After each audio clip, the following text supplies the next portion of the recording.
More than 2 years after the crash that killed a grandfather, the accused drunk driver charged in his death is on trial.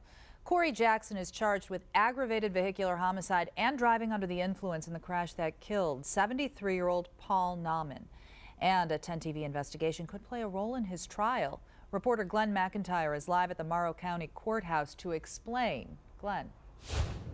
Kristen, this case has taken nearly 2.5 years to go to trial, and just uncovered information about a state highway patrol worker is already being used to call into question the case against Cory Jackson. Crash scene photos show the sheer force of the impact. Cory Jackson's red truck on its side, Paul Nauman's Jetta carved open.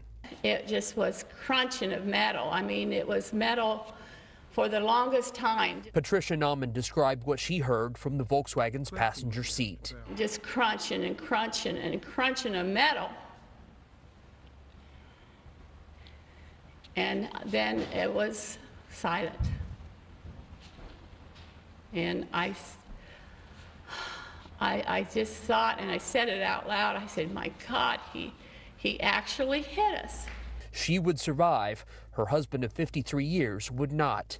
Cory Jackson watched silently as she described her loss.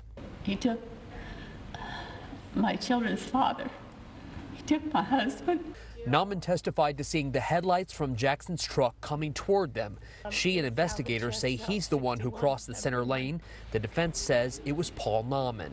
As much as the state and as much as Mrs. Nauman would like to pin blame on Cory Jackson, it was not his fault. Jurors heard from a driver who called 911 to report a red pickup with Jackson's plate number weaving wildly on I-71 before the crash. It went through my mind that the person could have been drunk or on something or very ill. Prosecutors say Jackson's blood alcohol level was 0.18, more than twice the legal limit. The toxicology tests that produced that reading were done by State Patrol criminalist Emily Edelman.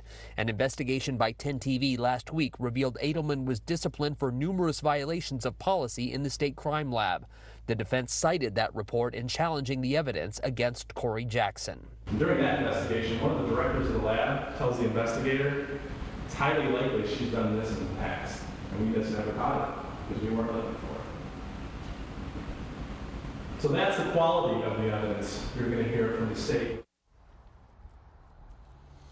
The trial is expected to take about 2 weeks. We're told Emily Edelman could take the stand on Monday.